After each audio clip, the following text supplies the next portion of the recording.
RSSും നിങ്ങളും തമ്മിൽ ഡീലുണ്ടാക്കിയ PM ശ്രീ എന്ന പദ്ധതി വലിച്ചു ചവറ്റുകൊട്ടയിലേക്ക് ഞങ്ങൾ എറിയും. PM ശ്രീ വലിച്ചു കീറി ചവറ്റുകൊട്ടയിലിട്ടും എന്ന് അന്ന് പറഞ്ഞതാണോ ഇപ്പോഴത്തെ നിങ്ങളുടെ സർക്കാരിന്റെ നിലപാടെന്നാണ് എന്റെ ചോദ്യം. ചോദിക്കണ ചോദ്യം ശരിയായിട്ട് ചോദിക്കാൻ പറയും. ആ ഷാജി പറഞ്ഞ PM ശ്രീ ഏതെന്നറിയോ?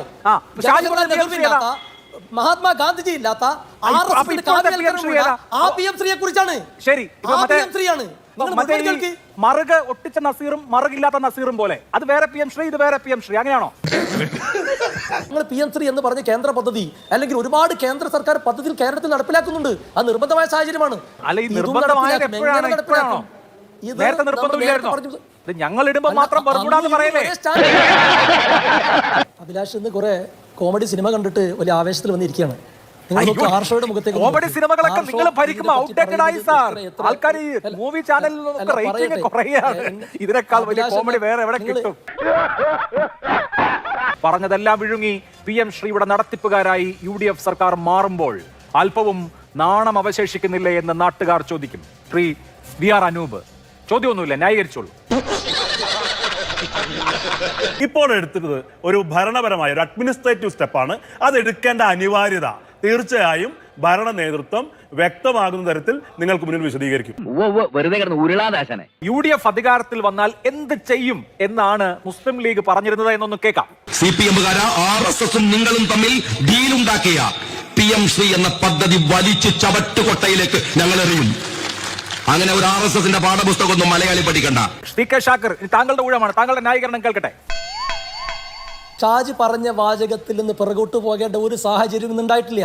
ജവഹർലാൽ നെഹ്റുവിനെ മാറ്റിയിട്ടുള്ള മഹാത്മാഗാന്ധിജി ഇല്ലാത്ത പാഠപുസ്തകങ്ങൾ കേരളത്തിൽ പഠിപ്പിക്കില്ല. ഒരു സംശയം വേണ്ട. PM ശ്രീ ഞങ്ങൾ വലിച്ചു കീറി ചവറ്റുകൊട്ടയിലിടും എന്നുള്ളതാണല്ലോ അതിലെ മൗലികമായ കാര്യം. PM ശ്രീ വലിച്ചു കീറി ചവറ്റുകൊട്ടയിൽ ഇടുന്നുണ്ടോ ഇല്ലയോ? ദൈവമേ, മൂർഖനെയാണല്ലോ ചവിട്ടിയത്. അഭിലാഷ, നിങ്ങൾ ഒരു വാചകത്തിലല്ല അതിന്റെ ആശയത്തിൽ പിടിക്കുക. ഒരു വാചകത്തിലല്ല, ഷാജി കൃത്യമായി പറയുന്നുണ്ട്. ഷാജി നിങ്ങൾ PM ശ്രീ വലിച്ചു കീറി ചവറ്റുകൊട്ടയിലിടും PM ശ്രീ നടപ്പാക്കില്ല എന്നാണ്. PM ശ്രീ നടപ്പാക്കുമെന്ന് പ്രഖ്യാപിച്ചു കഴിഞ്ഞു. UDF മുന്നണി യോഗം ചേർന്ന് പ്രഖ്യാപിച്ചു കഴിഞ്ഞു. ഞാൻ പറയുന്നത് ശ്രദ്ധിച്ച് കേൾക്കണം. ഫണ്ടാണ് പ്രശ്നമെങ്കിൽ ആ ഫണ്ടിന് വേണ്ടി നമ്മൾ നിയമ പോരാട്ടമാണ് നടത്തേണ്ടത്. അല്ലാതെ കേന്ദ്ര സർക്കാരിന്റെ PM ശ്രീ പദ്ധതി അംഗീകരിക്കലല്ല വേണ്ടതെന്ന് അസന്നിഗ്ധമായി അടിവരയിട്ട് താങ്കളുടെ നേതാവ് PK കുഞ്ഞാലിക്കുട്ടി പറഞ്ഞതാണ്. എപ്പോ? പ്രതിപക്ഷത്തിരിക്കുമ്പോ, ഭരണത്തിലിരിക്കുമ്പോ ഇതെല്ലാം മാറുന്നു, ഇതെല്ലാം വിഴുങ്ങുന്നു. BJP പറയുന്നത് എന്താ? മുസ്ലിം ലീഗിനെ കൊണ്ട് തന്നെ PM ശ്രീ നടപ്പാക്കിയുമുള്ള സന്തോഷത്തെക്കാൾ വലുതായി ഒന്നുമില്ല എന്നാണ് BJP പറയുന്നത്. ഏത് റൂട്ടിലേക്കാ വണ്ടി തിരിക്കണേന്ന് എനിക്കിപ്പോ മനസ്സിലായി. അങ്ങനെ BJPക്ക് രോമാഞ്ചമണിയാൻ, മുസ്ലിം ലീഗിനെ കൊണ്ട് PM ശ്രീ നടപ്പാക്കിച്ചു എന്ന രോമാഞ്ചമണിയാൻ അവസരം താലത്തിൽ വെച്ച് കൊടുക്കുകയാണ്, കീഴടങ്ങി കൊടുക്കുകയാണ്. ഒരു മുസ്ലിം ലീഗുകാരന് നാളെ കോഴിക്കോട് അങ്ങാടിയുടെ തല ഉയർത്തി നാലാളുടെ മുഖത്ത് നോക്കി നടക്കാൻ കഴിയോ ഷാക്രേ? ലജ്ജ കൊണ്ട് തല കുനിഞ്ഞു പോവില്ലേ? ഇത്ര കാലം പറഞ്ഞത് മുഴുവൻ മാറ്റി പറയേണ്ട അവസ്ഥയല്ലേ? നടത്തിയ പ്രസംഗം അല്ല, ഒരിക്കലുമല്ല. എന്റെ പൊന്നുവായി എന്നെ കുഴപ്പിക്കരുത്. ഈ നിമിഷം വരെയും കേരളം ഈ PM ശ്രീ നടപ്പാക്കുന്നതുമായി ബന്ധപ്പെട്ട ഒരു കാര്യവും ചെയ്തിട്ടില്ല. സ്കൂളുകൾ വിട്ടുകൊടുത്തിട്ടില്ല, സ്കൂളുകളുടെ ലിസ്റ്റ് കൊടുത്തിട്ടില്ല. കൊടുക്കും. ആര് കൊടുക്കും? N ശംസുദ്ദീൻ കൊടുക്കും. BJP-ക്കാരുടെ ഹർഷാരവങ്ങൾക്കിടയിൽ അവർ രോമാഞ്ചമണിഞ്ഞുകൊണ്ട് മുസ്ലിം ലീഗുകാർ PM ശ്രീ നടപ്പാക്കിക്കുന്നത് കണ്ട് അവർ കോരിത്തരിക്കും, കൈയടിക്കും. അതുകൊണ്ടാണ് ഞാൻ നേരത്തെ ചോദിച്ചത്, ഒരു ലീഗുകാരൻ ആത്മാഭിമാനത്തോടു കൂടി വഴിയിലിറങ്ങി നടക്കാൻ കഴിയുമോ ഇനി എന്ന്. എന്താ എന്റെ ഉദ്ദേശം? PM ശ്രീ പദ്ധതിയിൽ കാവ്യവൽക്കരിക്കുന്ന രീതിയിൽ കേരളത്തിൽ വിദ്യാഭ്യാസ രംഗം നടപ്പിലാക്കില്ല. എന്നാൽ അത് കേരളീയ വിദ്യാഭ്യാസത്തിന് ഗുണകരമായ രീതിയിൽ ചരിത്രത്തെ വളച്ചൊടിക്കാതെ കാവ്യവൽക്കരണമില്ലാതെ നടപ്പിലാക്കും. നിങ്ങളൊന്ന് കാത്തിരിക്കും. ഹിസ് ഹൈനസ് അബ്ദുള്ള എന്നൊരു സിനിമയുണ്ട് ഷാക്കറെ. അതില് പിന്നെ ഒരു കഥാപാത്രം ചോദിക്കുന്നുണ്ട്, ഏട്ടനെ വേദനിപ്പിക്കാണ്ട് കൊല്ലാൻ പറ്റുമോ എന്ന്. അതുകൊണ്ട് അതേപോലെ ഏട്ടനെ വേദനിപ്പിക്കാണ്ട് കൊല്ലുന്നത് പോലെ കാവ്യവൽക്കരിക്കാതെ PM ശ്രീ നടപ്പാക്കട്ടെ.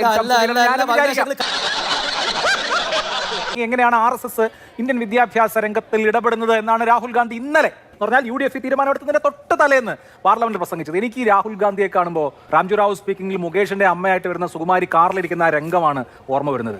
നിങ്ങൾ ഇത് നടപ്പാക്കാൻ തീരുമാനിച്ച വിവരം ആ മനുഷ്യനെ അറിയിച്ചോ? ഒരു കരാർ ഏർപ്പെടുമ്പോൾ അതിനകത്ത് നിയമപരമായ പ്രശ്നങ്ങൾ കൂടി നിലനിൽക്കുന്നുണ്ട്. ആ കരാറിൽ നിന്ന് പിന്മാറാൻ കഴിയാത്ത തരത്തിൽ ആ കരാറിനകത്ത് കോൺഗ്രസിന് മുമ്പ് ഇങ്ങനെ ഒരു നിലപാടെടുത്ത് എനിക്ക് തോന്നുന്നു സിനിമാ നടന്മാരുടെയും നടിമാരുടെയും സംഘടനയായ അമ്മയാണെന്ന് തോന്നുന്നു. ഞങ്ങൾ ആക്രമിക്കപ്പെട്ട നടിയുടെ ഒപ്പമാണ്, എന്നാൽ പ്രതിയായ ദിലീപിന് വേണ്ടി വാദിക്കും എന്ന് പറഞ്ഞതുപോലെ ഞങ്ങളെ സംബന്ധിച്ച് ഞങ്ങൾക്ക് ഇതിലൊക്കെ എതിർപ്പാണ്, പക്ഷെ ഞങ്ങൾ നടപ്പാക്കും. അഭിലാഷ് ഇന്ന് കുറെ കോമഡി സിനിമ കണ്ടിട്ട് വലിയ ആവേശത്തിൽ വന്നിരിക്കുകയാണ്. കോമഡി സിനിമകളൊക്കെ നിങ്ങൾ ഭരിക്കുമ്പോ ഔട്ട്ഡേറ്റഡ് ആയി സാർ. ആൾക്കാർ മൂവി ചാനലിലൊക്കെ റേറ്റിംഗ് കുറയാണ്. ഇതിനേക്കാൾ വലിയ കോമഡി വേറെ എവിടെ കിട്ടും? PM3 എന്ന് പറഞ്ഞ കേന്ദ്ര പദ്ധതി അല്ലെങ്കിൽ ഒരുപാട് കേന്ദ്ര സർക്കാർ പദ്ധതികൾ കേരളത്തിൽ നടപ്പിലാക്കുന്നുണ്ട്. അത് നിർബന്ധമായ സാഹചര്യമാണ്. വിദ്യാഭ്യാസ രംഗത്ത് തന്നെ ഒരുപാട് ഉന്നത മേഖലയിൽ വിദ്യാഭ്യാസ രംഗത്ത് പല പദ്ധതികളും കേന്ദ്ര സർക്കാരിന്റേതാണ്. അല്ല, ഈ നിർബന്ധമായത് എപ്പോഴാണ്? ഇപ്പോഴാണോ? നേരത്തെ നിർബന്ധമില്ലായിരുന്നോ? ഞങ്ങൾ ഇടുമ്പോ മാത്രം ബർമുഡാന്ന് പറയലേ. സ്റ്റാൻഡാണ്. എവിടെയാണ് ഞങ്ങൾ നിലപാട് മാറ്റിയത്? പ്രതിപക്ഷത്തിരിക്കുമ്പോ അത് കാവ്യവൽക്കരണം, നടപ്പാക്കുമ്പോ അത് നിർബന്ധം അല്ല. എനിക്ക് ചൊറിഞ്ഞ് വരുന്നുണ്ട് കേട്ടോ. ഇന്ന് ഇൻട്ര മുതൽ ഞങ്ങളോട് ന്യായീകരിക്കാൻ പറയാണ്. ഞാൻ ന്യായീകരിക്കണ്ട. ഞങ്ങൾ അന്ന് പറഞ്ഞതും ന്യായീകരിക്കാൻ പറ്റാത്ത കാര്യമാണെന്ന് എനിക്കറിയാം. സ്നേഹമുണ്ട് രണ്ടുപേരോടും. ന്യായീകരിക്കാൻ പറ്റാത്ത കാര്യമാണെന്ന് എനിക്കറിയാം. I do agree. അല്ലല്ലല്ല, ദൈവമേ, ശത്രുക്കൾക്ക് പോലും കൊടുക്കരുത്. ഞാൻ ഇവിടെ ഇരിക്കുന്നത് കണ്ടോ, നല്ല ചിരിച്ച് പ്രസന്ന ഇരിക്കുന്നതോടെ അറിയോ, നിങ്ങളോടും മലയാളികളോടും ഞങ്ങൾക്ക് അന്തസ്സോടെ പറയാൻ കഴിയും. അന്ന് വിമർശിച്ചതും ഇന്ന് പറയുന്നത് ഒരേ കാര്യമാണ്. PM3 എന്ന പദ്ധതിയിലെ കാവ്യവൽക്കരണം നടപ്പിലാക്കാൻ അനുവദിക്കില്ല. എന്നിട്ട് താങ്കൾ ആദ്യം പറഞ്ഞ കാര്യങ്ങളോടൊക്കെ ഞാൻ യോജിക്കുകയാണ്. ഏത് മന്ത്രിസഭയെ അറിയാതെ തലയിൽ മുണ്ടിട്ട് പോയി ഒപ്പിട്ട MOU ആണ്. മന്ത്രിസഭാംഗങ്ങൾ അറിഞ്ഞില്ല, ഇടതുമുന്നണിയിലെ പ്രധാനപ്പെട്ട ഘടകകക്ഷിയായ CPI അറിഞ്ഞില്ല, മറ്റ് ഘടകകക്ഷി അറിഞ്ഞില്ല, മന്ത്രിമാരും അറിഞ്ഞില്ല. അതാണല്ലോ പ്രശ്നം. താങ്കൾ ശരിയായി ചൂണ്ടിക്കാണിച്ചു. അതൊരു ശരിയായ വിമർശനവുമാണ്. അങ്ങനെ മന്ത്രിസഭ പോലും അറിയാതെ ഒരു വകുപ്പ് സെക്രട്ടറി ഒപ്പിട്ട MOU അത് ഞങ്ങൾ നടപ്പാക്കിയേ തീരുവെന്ന നിർബന്ധ ബുദ്ധി എന്താ? യഥാർത്ഥത്തിലുള്ള ഒരു ഡ്യൂ പ്രോസസ്സ് നടക്കാതെ വന്ന MOU ആയതുകൊണ്ട് ഞങ്ങൾ അതിനെ വില വെക്കുന്നില്ല എന്നൊരു നിലപാടെടുക്കാലോ പറ്റുമോ?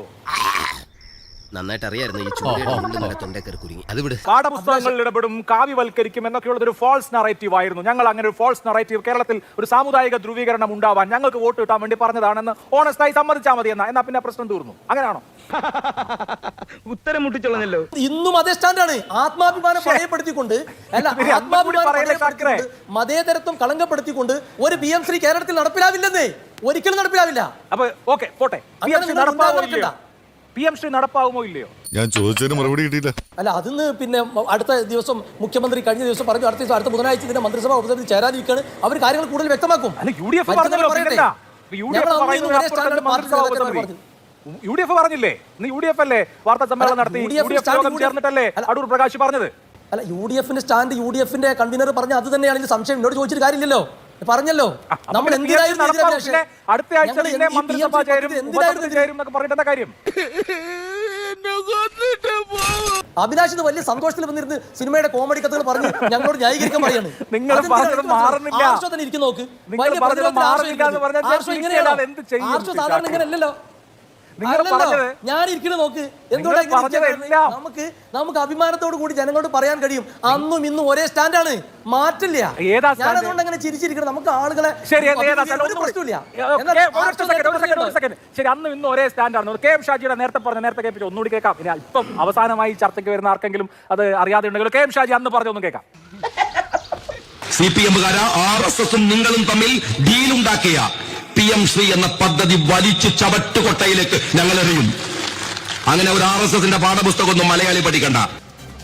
PM3 കരാർ വലിച്ചു ചവറ്റുകൊട്ടയിലേക്ക് ഇടും. ഇതാണ് മുമ്പ് പറഞ്ഞത്. അന്ന് പറഞ്ഞത് ഇന്ന് പറഞ്ഞത് ഒന്നാന്നാ പറഞ്ഞത്. ആണോ? ഇതൊരു നടക്ക് പോണ മാതിരില്ല. RSSന്റെ കാവ്യവൽക്കരണം കേരളത്തിന്റെ വിദ്യാഭ്യാസ രംഗത്ത് അനുവദിക്കില്ല എന്നല്ല പറഞ്ഞത്. അതിനെന്താ കുഴപ്പം?